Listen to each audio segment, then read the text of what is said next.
Welcome, everyone. This week, we have our guest speaker, Faeze. Brahman is a PhD student at the University of California, Santa Cruz in computer science. Let me read her bio. So previously, she interned at Microsoft Research, working on controllable grounded text generation. At AI2, working on unsupervised rational generation for non-monotonic reasoning, and at Xerox PARC on RFP response assistant system. She's broadly interested in natural language understanding and generation with long-term goal of instilling human-like communication, common sense reasoning, and reasoning capabilities in machines. Her current research interests include controllable text generation, social common sense reasoning, and unsupervised learning. Let's welcome Faeze. Thank you so much, Faeze. Thank you for the introduction. So thank you so much for having me as well. And I'm really excited to be here and to share my research with you guys, which is on modeling key narrative elements for automatic story generation. So I'd like to start with a definition of narratives, which is a series of related events which are cohesive, logical, and more importantly, centers around some key elements, such as the plot of the story, where we learn about the characters, and the characters who are essentially people who are involved in the narratives, whose actions, emotions, and motivations determine the flow of the plot, as well as the setting, which is the location and time a story takes place, and the theme of the story, which is author's commentary on a subject. So why narratives are so important? There is a nice quote by Peter L. Berger, who's a sociologist, saying that human life is actually narratively rooted, meaning that the stories are everywhere. And in fact, telling stories is one of the most powerful means that people have to communicate, to express emotion, to teach, and to inspire. For example, presenters like me use narratives to make their speeches, to support their points and make their speeches compelling. And also narratives are central to reasoning and sense making about everyday events and experiences. And last but not least, they are universal as they bridge the cultural, social, and linguistic divides. So since narrative, as I said, are a rich source of day-to-day knowledge, social and moral norms, for an AI system to be fully integrated into our social environment, comprehending them and also adhering to such norms is actually an essential task. So motivated by this, the longer-term goal of my research is to instill human-like communication, common sense knowledge, and reasoning capabilities in machines. And towards this goal, during my PhD, I have focused on understanding and generating narratives. So, however, this is certainly not a solved problem even till now. And in fact, large pre-trained language models, while they have enabled impressive and near human results on a variety of downstream tasks, as shown by leaderboards, but are they truly able to solve the narrative understanding and generation task?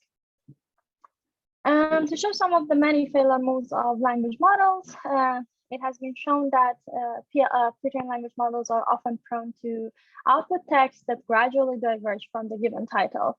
For example, if we ask GPT-2 to generate a story given a title such as riding bike, we get something, my friend took me to ride his bicycle yesterday, which is actually a good start. But then we have, while we waited for him to arrive, I took a moment to brush my teeth. The water had a slight taste and made me a little uneasy. I decided to wait for the right time to come back. And we see how the generation drifts off the topic from sentence 2 onward. Also, they don't seem to have a good understanding of characters, their desires, actions, and emotions, and a particular moment and situation. For example, if we ask the state-of-the-art generation model with GPT-3, to generate an ending for this story context, which is at the party, Sarah was chatting happily with her friend, but Nancy, her mother, was frantically trying to stop her. Eventually, Sarah understandably lost patience with it. She turned to her mother and said, so GPT-3 completely ignores what kind of emotions and desires Sarah is experiencing at that moment and generates a very loose output like, I'm going to go to the bathroom. And I got these examples from Gary Marcus' blog. So these and other similar failure examples demonstrate that, that the storytelling remains a grand challenge for AI. And in general, even large pre-trained language models don't understand elements necessary for narrative understanding, like characters, plot, narrative flow, and etc. So in my research, I worked towards systems that possess these qualities, and more specifically, I work on narrative generation while adding controllability and also modeling and incorporating key narrative elements that contribute to a good story. So in this talk, I'll cover two of my papers, one on interactive story generation from AACL 2019, and the other one on emotion-aware storytelling from EMLP 2020. And also finally, on narrative understanding aspect, I would also briefly talk about our recent work on character-centric narrative understanding. So let's start with the interactive story generation. So to enable human-in-the-loop generation, we propose a content-inducing approach where a user incrementally supervises the generation and builds the plot by some cue phrases. And here, user could inject like new facts or any plot points into the storyboard so as to guide the model generation. So to illustrate this scenario, we are given a prompt such as John walked into the kitchen, and the system needs to generate the story one sentence at a time, with the user guiding the content of the next sentence using cue phrases. Given dark as an example here, as a cue phrase, the model generates, "It was dark and cold." Given light switch, the model generates, he turned on the light switch. And similarly for the rest of the story, it continues the generation process until we get the full story as, "It was dark and cold, he turned on the light switch, but then John smelled something burning. He checked the oven to find the smell." And we see that in this example, the cue phrases on the right can represent variety of information such as topic words, noun or verb phrases, and even discourse markers. So to incorporate these user-provided cues into the generation, we introduced two novel content-inducing approach based on the transformer architecture. So more specifically, we adopt a dual encoding architecture that is common between our two models. And then we also have hierarchical gated decoders for our two proposed models, one which is the cued model and the other one relevance cued model, which I'm gonna elaborate on each of these. So as I said, we adopt a dual encoding mechanism, which is actually common between our two models. Where two separate but architecturally similar encoders are used for encoding the context shown in the green box, as well as encoding the cue phrases shown in the purple box. And each of these two will actually do the standard self-attention in the transformer architecture. So now let's go to the more interesting part, that is when we want to incorporate this cue phrase representation into the decoder of our first model. So the model starts with the standard self-attention to capture the intra-sentence agreement, and then given the two process input from the context and cue encoder, the model includes their final encoded representation in the decoder. So more specifically, here the context attention unit let the decoder to focus on relevant part of the context, and similarly, the cue attention unit focus on the cue phrases. And lastly, we adopt the gating mechanism to integrate the semantic representation obtained from the context and cue attention in the previous step, and basically to allow the model to like flexibly learn how much each of these representations should contribute to generate the final output. And then we pass that output to the transformer standard feed-forward function. So one issue with this cued model that I just described is that it captures the relatedness of the context and the cue to the generated next sentence, but it does not consider the interaction and relevance of the cue phrase to the context. So what if the cue is off topic or unrelated to the context? So this motivates us to increase the robustness of our model to irrelevant cues. And we incorporate these. Sorry, can I ask a quick question here? Sure. Can you go back to I just want to make sure I understand the setup. So are you, is the idea that all the cues are generated ahead of time, or are the cues going to be generating depending on what the context is by something, whether it be? Oh, so here the cues are given by the user. So it's an interactive setup. So it is like it can be replaced by an automatic generation to generate the cues like one by one, so like even some prompts to generate a sequence of cues. This can be done. Like the user could be replaced by an automatic model, but here we assume that the user is giving the cue phrases. But yeah, the user is giving the cue phrases, but the user gives all of the cue phrases at the beginning. The cue phrases, the user does not choose the next cue phrase after seeing the context, for example. Oh, no, so this is not, yeah, so that's a very good question. So the cue phrases are given one by one. They are not given ahead, like not all of them are given ahead of time. Okay, great. And then, so then in this diagram, then the self-attention is between the cue that has now been issued. Okay, and then, okay, gotcha. But the cue and the context are both fixed at this point, the X and the C. It's yes. Okay. Yes, true. That's a good question, thank you.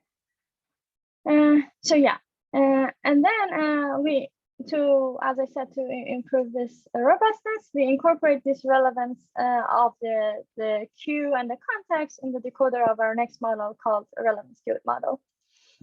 So basically the decoder block is shown here, which is almost similar to that of queued model, except for 2 additional attention units.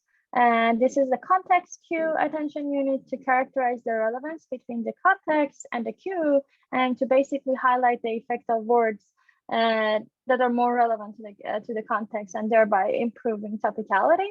And this relevance is then provided to the decoder using another relevance attention unit. And similar to our previous model, we deploy a gating mechanism, this time to integrate this representation from 3 attention units. So this is all I had to say about the model architecture. Now I'm going to describe our experiment. So we use RC story corpus for our experiment, which is very popular. It contains around 100,000 5-sentence long stories. And since the dataset doesn't come with these cue phrases, we just use the rake algorithm to extract keywords as cue phrases. And so since we were actually the first to adopt among the first to adopt this transformer model for the neural storytelling at the time, we mostly compared with LSTM-based model. So our first baseline is an LSTM-based 6-to-6 generator, and to incorporate user-provided cues, we just concatenate the context and the cue phrase with a delimiter token before passing it to the encoder. And we also included the plan and write model, both the dynamic and static model proposed by previous work, and we modified it to work in our setting. So the dynamic model generates the story 1 sentence at a time, a very similar setting to us. And the static gets all the cue phrases at once to generate the entire story. So also to verify the effectiveness of our content-inducing approach, we use a vanilla transformer as another baseline here. So we compared the baselines along different metrics. And so while most of these metrics are widely used and well known here the greedy matching is an embedding-based matching score to evaluate how well the story generation model incorporates the cues provided by the user. So let's see the results here. So with respect to n-gram overlap-based metric, which is just the blue 4, we see that both our queued model shown in the darker bars outperform previous baselines. And from the greedy matching point of view, and we can see that the queued model achieves higher score, meaning that they are more efficient in paying attention and in incorporating cues. And finally, with respect to diversity of generation, we see less repetition in our proposed model. And one other observation here is that we can see that the rail queued model slightly improved the blue and also the greedy matching score, showing that it is important to actually model the relevance of cues with respect to the context. So since automatic metric cannot evaluate all aspects of the open-ended text generation, we also conduct human evaluation. And this plot shows the percentage of preference of our stronger model, that is RelCute model, versus all other baselines. So this is a pairwise comparison where we compare our model with respect to all other baselines. So this results also suggest that the judges prefer our model over other baselines in this plot. So to quickly summarize, we introduced this new task of interactively building the plot using human in the loop framework. And we were actually among the first to, at that time, to explicitly give users the control over the content, making it useful for real world application. And also, instead of using the transformer, like simply using that, we modified this architecture for a task-specific problem, which is the interactive story generation. And we proposed this to content-inducing approach, which were shown to be effective in incorporating cues. So, and there are still a lot of more directions to explore. For example, like modeling other key narrative elements that contribute to a good story, such as the character, their emotional development, their relationships throughout the story. And in this regard, modeling characters, which will require new data set on character-centric narrative understanding, which leads me to the next project I'm going to talk about. So to bridge the gap between the human and machine character-centric narrative understanding, we introduce a new data set and tasks to encourage the progress in this field of character-centric NLP model. So characters and the plots are basically inseparable narrative elements because when you think about it, a person is essentially what happens to them.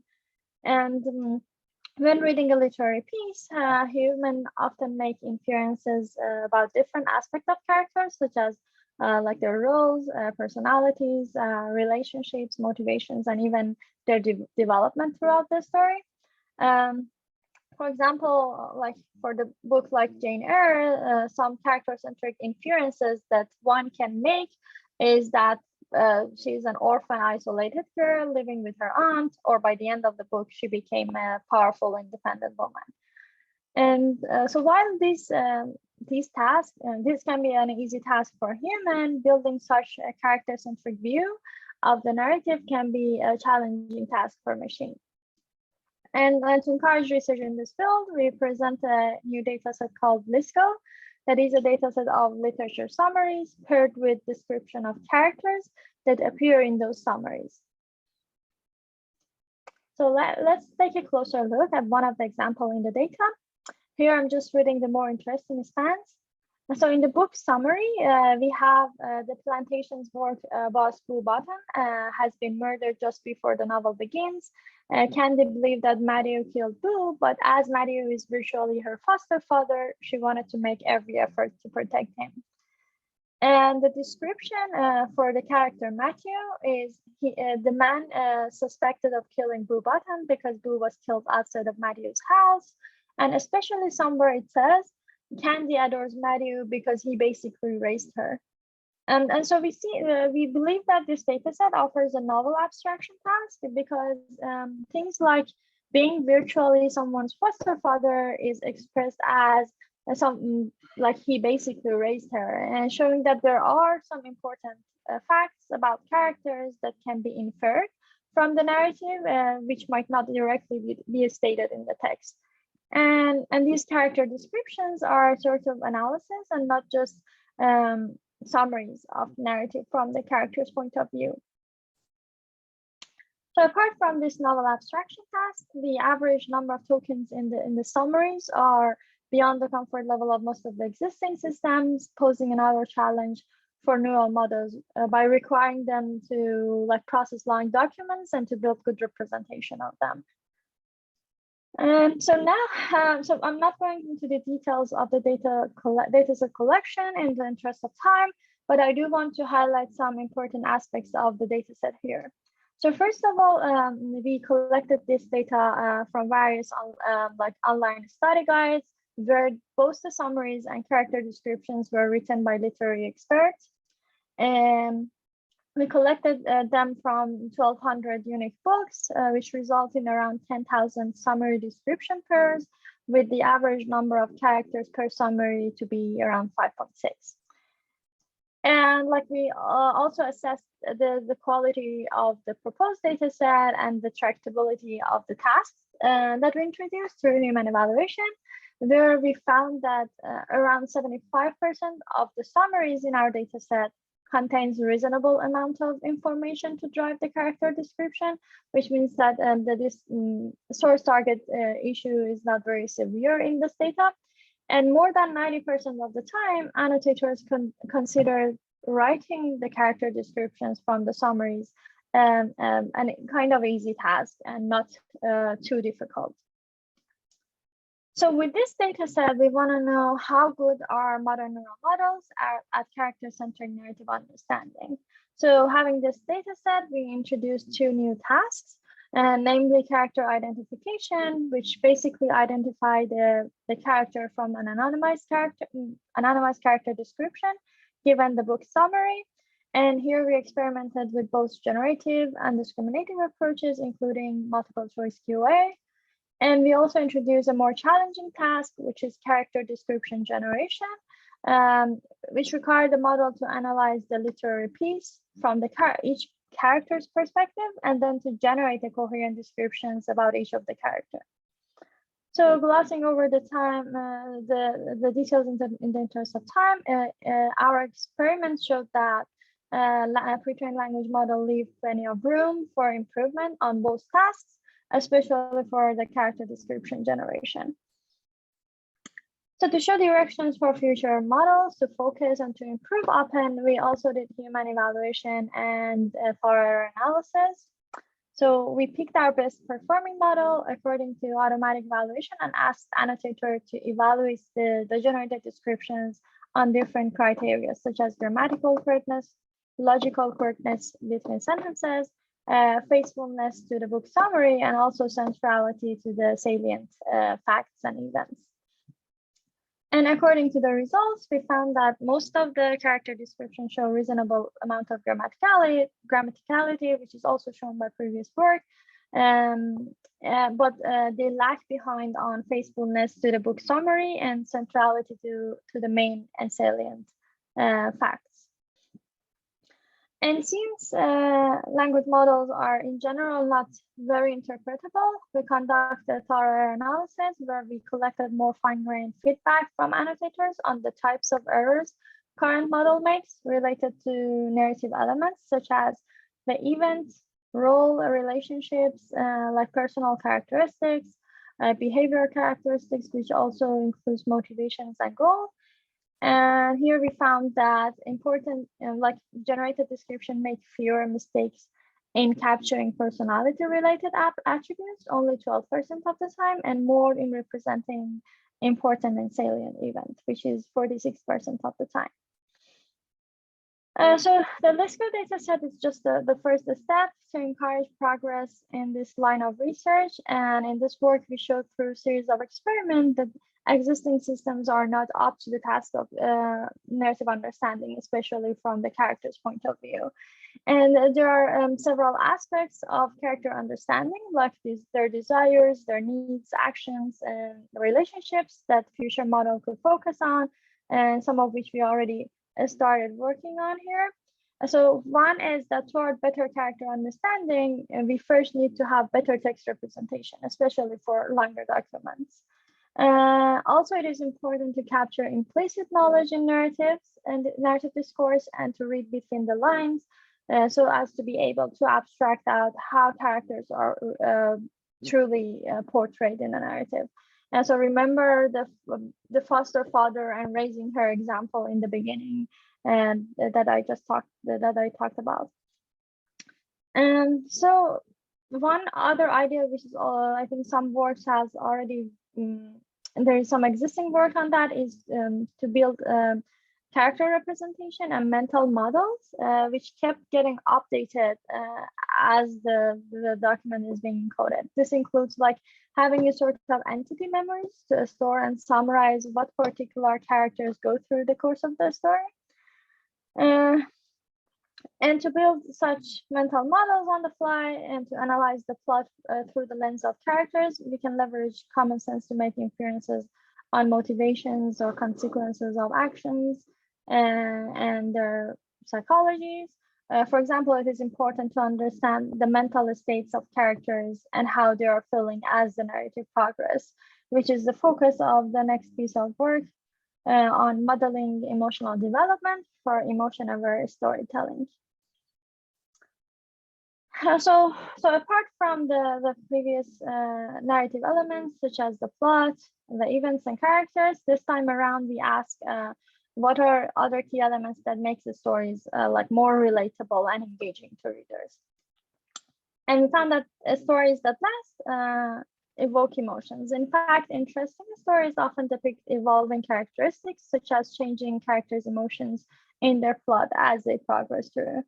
And this is actually the events, particular events that induce specific emotions in the characters. And so in our emotion-aware storytelling work, we did this study on modeling emotional development of the protagonist character in the narrative storytelling, in neural storytelling, and we tracked the protagonist emotions via common sense reasoning in Gene, and then also by designing reinforcement learning framework to enforce the desired emotion arc. So I'd like to start by the change of state formalization, which asserts that stories are about change. According to this theory, a minimal story has three components: starting a state and an ending state, and events that translate the starting to the ending state. And so motivated by this theory, we define an emotion arc as a sequence of three basic emotions. And then we described describe the starting body and ending emotional states of the protagonist character in a story. So let's see how the task looks like here. Suppose that we want to tell a story about a topic. Here, for example, raw burger, and we wanted the protagonist to undergo certain emotion arc. For example, happy, angry, and sad. So what we get from a model is that Tom went to a burger place with his friend. He ordered a burger. When he got it, he noticed that it was raw. Tom yelled at the waiter for it being raw. He was really disappointed. And we see how the model reflects the desired arc by generating sentences with the specific emotions here. Or we may want to generate the stories that follow different emotion arcs. In other words, to unfold the story like with a unique title in diverse situation. For example, given dance as a title, we might, if we want to generate something that has a fear, joy arc, we will get Kelly was worried about her dance recital. She had practiced her dance for weeks. She decided to try out for the school dance team. She was nervous, but she knew she could do well. She was so excited, she gave her best impression. Or we may want to generate another story with a different arc, starting with sadness and ending with joy. I was really depressed. I went to a dance class with a friend of mine. We tried out some different moves and we got dancing for a long time. And the next day I tried out some new moves and got a standing ovation. And note that both these examples are generated from our model. So, however, there are several challenges associated with addressing emotion factor in neural storytelling system. First of all, it is difficult to balance both fluency and expression of emotions in a natural and coherent way. And to address this challenge, we actually propose this reinforcement learning framework with a mixed loss to target both fluency as well as emotion faithfulness. And the second challenge is that there is no high quality emotion annotated data in the story domain. So in the absence of such training corpus of stories labeled with the protagonist emotion, we actually automatically annotate an existing corpus, which is RC story corpus, using common sense reasoning in Gene, which I will describe shortly. So as I said, we took this reinforcement learning approach with a technical challenge on how to track the protagonist emotions during training to guide the generation. And we explore two different ways of tracking emotion. One is through common sense transformer, and the second one is through emotion classifier. So let's first talk about tracking emotion using common sense transformer, which is COMET. So our first reward uses a common sense knowledge model to reason about the implicit emotional states of the protagonist, which is nothing but COMET. And some of you may already know what is COMET. Just to be brief, it's a knowledge-based completion model which reason about everyday events, their causes and effects along different dimensions. For example, given an event that we already talked about, such as Tom yelled at the waiter, COMET can generate inferences on several social dimensions. Here, in particular, for tracking the emotion, we use the react dimension that corresponds to emotional reaction to an event for both the agent or other people who are involved. For example, for Tom yelled at the waiter, Tom himself feels angry and other people would probably feel annoyed. And our second way of tracking emotion is using an emotion classifier to capture the protagonist's emotions. For this, we adopt a pre-trained BERT for multi-level classification over 5 basic emotion, and we follow a multi-step fine-tuning where we first use human annotated data for emotion identification in tweets. This gives us the higher quality annotation. And then to adapt it to story domain, we further fine-tune the classifier on a story training data, which were automatically annotated with the protagonist emotion using COMET. So let me walk you through how our emotion-aware storytelling model actually works. So it starts with a title and a desired emotion arc, which is a sequence of 3 basic emotions. And then we're going to feed those to a decoder-based transformer that here we initialize with OpenAI GPT-2. And then we have 2 emotion consistency reward, namely ECEM, which uses COMET. And the other one is the ECCLF, which uses the classifier. And we take these 2, which are shown in the dash boxes, as the environment, and the generator interacts with it during training to compute the reward for a sample the story. And each of these rewards will actually result in 2 different models named RLEM and RLCLF, which I will share more details about. So our first reward, that is ECEM reward, quantify the string alignment of the emotion arc of the generated story to a desired emotion arc. So more specifically, given an n-sentence long generated story, we use COMET to obtain the protagonist's reaction for each sentence, resulting in a sequence of emotion phrases called AG. And then we also have a desired emotion arc, which is here denoted as AS star. And we then define the reward as the modified Levenshtein distance between the generated reactions, AG, and the desired emotion arc, AS star. Our second reward, the ECCLF reward, measures the probability of desired emotion arc using an emotion classifier. So basically, for this, we first divide the generated story into segments, beginning, body, and ending, and 1:1 ratio. And then for each segment that is denoted as XJ, we use the classifier to obtain the probability of desired emotion. The desired emotion here denoted by EJS star. And finally, for training, we use a reinforced algorithm to learn a generation policy. Here, the goal is to minimize the negative expected reward for a sample the story. So this is approximated by this shown equation, where RYS is the reward of a sample the story. And to increase the stability of training, we also have this baseline reward shown by RY hat. And also to improve both fluency and emotion consistency, we optimize using a mixed loss with a gamma balancing the standard MLE and reinforcement learning loss. So for running our experiment, we compare with several baselines, such as GPT-2, which is fine-tuned on RSC story corpus without providing any emotion arc as input. We also compared with a state-of-the-art neural story generation model, which is Fusion and Plan and Write, where we included emotion arc as an extra input similar to conditional generation. And we also compared with PLM, which is a plug and play language model. It has an attribute classifier to assure the generation. We extended their approach to accept emotion arc for controlling the story generation. And finally, we have an emotion supervision approach, which is basically a fine-tuned GPT-2 model with additional emotion arc as input. So we evaluate all models along different dimensions, mainly content quality, using perplexity, blue, and some diversity score.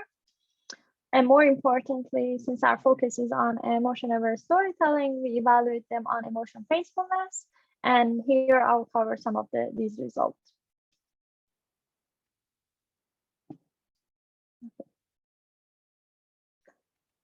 So let's first see the automatic evaluation on content quality. So, here we saw an interesting observation. Even though the proposed model only aimed to control the emotion arc, they outperformed the GPT-2 fine-tuned on perplexity, indicating a relatively better fluency. So emotion supervision model achieves the best perplexity, and this is likely because like it is what its loss function is optimizing, as opposed to the mixed loss in our reinforcement learning version. And the best blue scores are achieved by the reinforcement learning model, which uses the emotion classifier. And the best diversity scores are obtained by the reinforcement learning model, which uses emotion matching through Comet. So this large difference between diversity of emotion reinforced models compared to emotion supervision could be likely because maybe better enforcing the desired emotion arc might also result in more linguistic diversities and less repetition. So here we show the results for emotion faithfulness, where we use arc accuracy as a binary score, indicating if the emotion arc of the generated story, as determined by the emotion classifier, exactly matches the desired emotion arc. And here, first of all, we see that all of the models are superior to GPT-2 that is fine-tuned, which is sort of expected because this model doesn't have access to emotion arc. And second, these results indicate that while both of our reinforcement learning model can control the emotion arc of the generated story, the one with the classifier achieves a good balance between both content and emotion quality. And so we also conduct a pairwise comparison of generated stories, making human to rate the stories with respect to both content and the emotion faithfulness on a scale of 1 to 3. And we first compare two of our proposed models together, where we observe that the model with the classifier improves over the model with emotion matching reward on both content and emotion faithfulness. We then compare our stronger model with the GPT-2 model, which is fine-tuned, and see that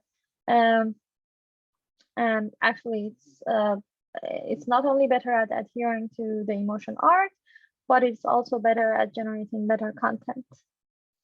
And so we observe similar trends for comparison of our reinforcement learning model with the emotion supervision as well as the PLM model.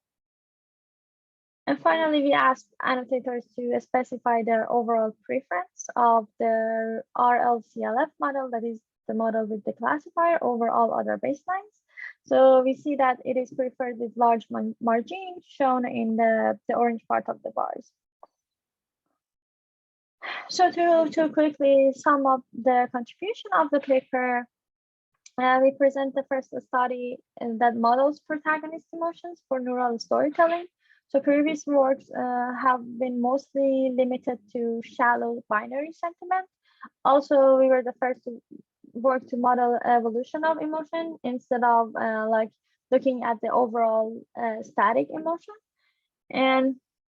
And actually, the evolution of emotion is what makes the stories interesting and engaging, because who would like to watch a movie that where everyone is actually remains in the same emotional states and nothing interesting happens? So we also designed two emotion consistency regard to enforce the desired emotion arc, and we tracked the implicit emotion using common sense reasoning in Gene. And finally, we showed our approach was effective in generating stories that adhere to the desired arc without hurting the content quality. So going forward, I think we can use common sense reasoning for modeling other evolving characteristics in a narrative domain. We can model multiple characters and not just protagonists, and how their actions affect each other's mental states, their relationships, and also their motivations. And this might have the potential of generating more coherent and interesting stories. And one thing is that there is one limitation of this work is that we use Comet, which is a discourse agnostic model. So we use it to extract emotional reactions for each sentence separately. So I think such model may fail to maintain consistency with the rest of the narrative in terms of emotion. So I think future model should probably use more advanced models like Paracomet, or even improve contextualized common sense inferences. So apart from these more specific problems that I discussed for each of the paper, in the last part of my talk, I would like to discuss more broadly on some future work. So a lot of the issues with the current NLP models can be due to insufficient knowledge grounding and lack of common sense. So to overcome this and to build better NLP models, we need to collect and incorporate these knowledge into our understanding generation as well as rationalization model. So I'm going to elaborate on each of these. So let's start with the understanding of language. Current NLP models make an oversimplifying assumption that language is about content, also known as what is said. So although this might work in information-related applications such as QA, but according to linguistic theories, language is about who says what, to whom, and in what context, and for what goal.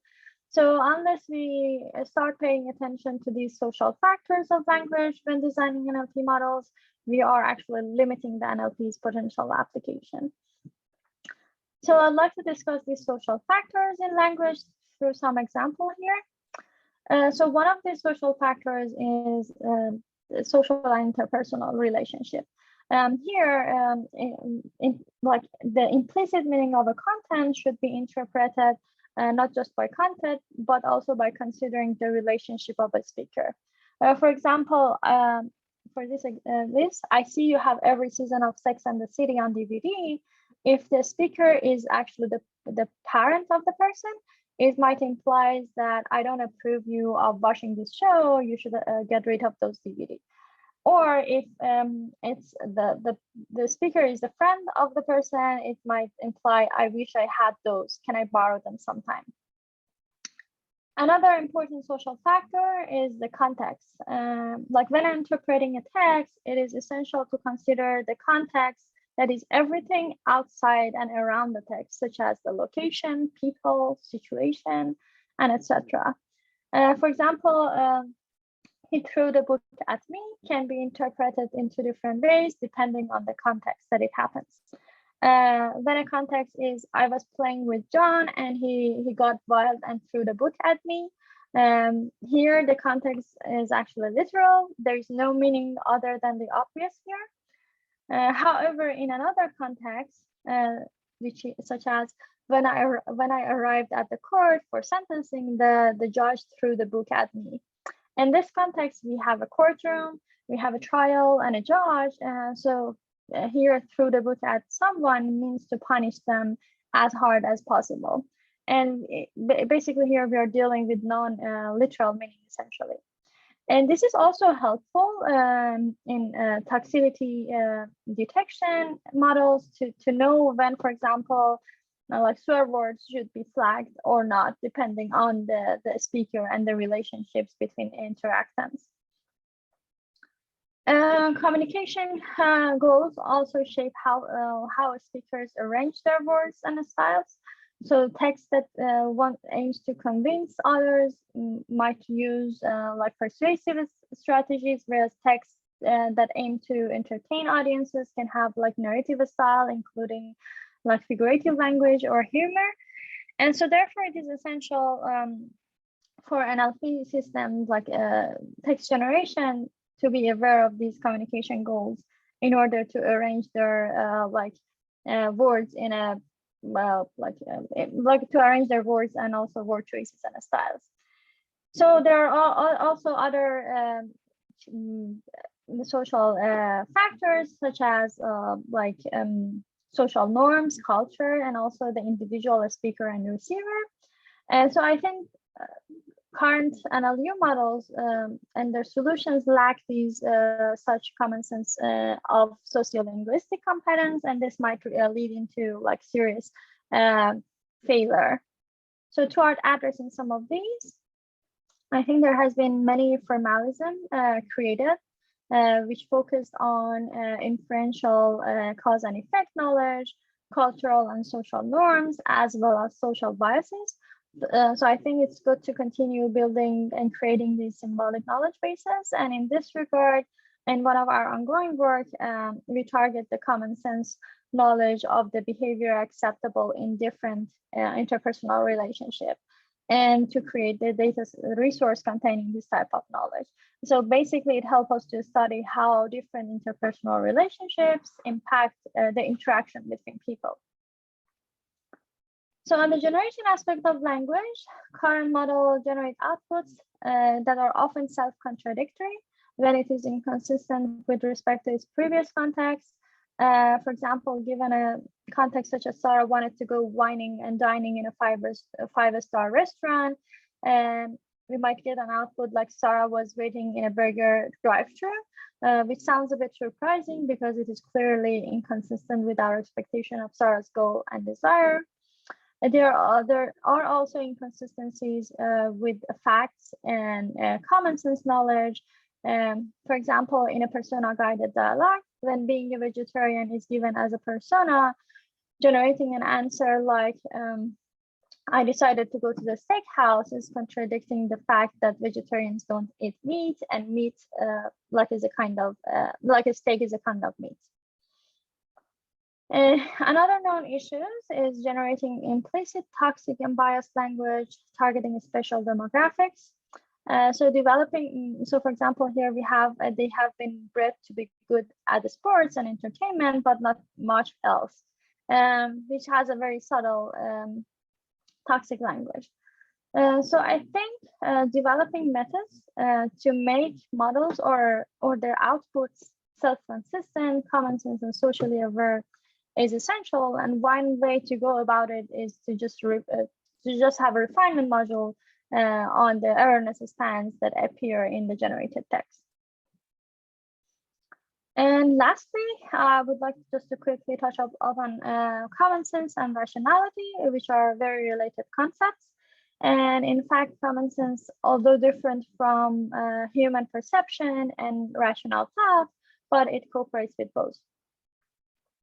So as AI starts to make more and more decisions in our daily life, it's becoming increasingly important that we make sure that these systems are making the right decisions for the right reason, and they are not using a reasoning shortcut or memorizing information from their training data.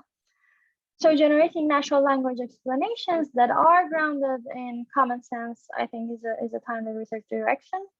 Prior works mostly collected human written explanations, which are costly to obtain and also very task specific. So I think a good practice is to explore more unsupervised or distantly supervised approaches to rational generation. And in our triple AI paper that was done as part of my internship at AR2, we showed several ways of generating rationale in a distant supervision fashion from different sources, including common sense reasoning engines and prompting language models. So more specifically for a diffusible inference task, where we have a premise such as the brown dog catches a ball in the air, and a hypothesis, which is the dog plays with the ball outside. Suppose that we get an new update, which might strengthen or weaken our hypothesis. So here we are given the ball skips into the bushes as a strengthener update. So what we are interested in why this update is strengthening the hypothesis and not weakening it.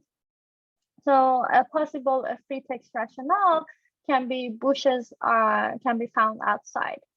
So however, although the post hoc rationalization gives us good results, but we observed that jointly predicting the task label and explaining it, which is a more first of all faithful and realistic setup, was a more challenging task in warranting future research. And in this regard, there's also other works who explored explanation graphs and entailment tree for similar related tasks. So in addition to interpretable discriminative models, little or no work has been done on explanation of generative tasks. For example, in dialogue system, why a particular response sound natural and coherent. For example, I've got good news, what's up? You've got A in your exam. Oh, I'm so happy. I knew getting a tutor will help me pass this. So the last sentence, the last actually utterance is natural and makes sense because first of all, getting an A cause someone to feel happy, and also hiring tutor will help someone to pass an exam. So I think it's good to promote models that undergo the reasoning and then generating fashion. So the idea is to help the model using the same kind of reasoning and knowledge as humans do before making any decision or responding to other people or even generating a piece of text. So with this, I'd like to conclude my talk, and I would be happy to take any question here. Also, my mouse doesn't work, so.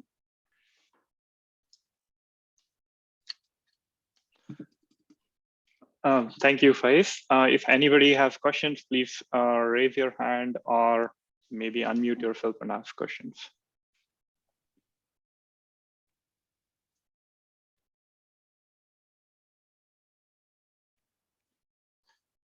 Okay, I see nobody's raising hands. Can I ask a question if you'd like? So at one point you said something about somebody's character is what happens to them. I thought that was a bit of a provocative statement to make. So this isn't really a forum for debating psychology, I suppose, but I think it's definitely the case that you might not know why a character is a particular way. And I wonder if the methods, I can't remember now the details from the earlier part in the talk, are of identifying character are driven or using, or generating with character are driven by actual events that happen. Sometimes you only know, how somebody behaves, not what the actual things were. It's really also very difficult to understand truly what makes somebody behave the way they behave. I wonder if you could say something about that. I see. So if I understand your questions, is about this work on character-centric narrative understanding, right? Yeah. Yeah, sure. No, so I think that's true. It is hard to understand. So you are saying it's hard to understand the motivations behind actions? No, I'm saying that I'm specifically responding to a thing that you said about somebody's character being defined by the things that happen to them. And regardless of whether that is true, and I think that's easily, there's the nature and nurture debate, right? Yeah. It's definitely the case that you don't always have access to everything that happened. And I think, and so I wonder if there's an impact of the fact that you don't know what events cause a character trait in your. Yeah, I agree. I think like what I meant, so when I said that the characters are what happened to them, like I was trying to say that the way the characters are portrayed in a narrative are basically through a series of events that involves those characters, whether as the agent of the event or like the patient of those events. And that was basically what I meant. But I agree with you that we cannot really portray the character by just the events that happen to them or the events that they take. I see, my misunderstanding. Yeah, sure. Yeah, sure. That was actually a good point.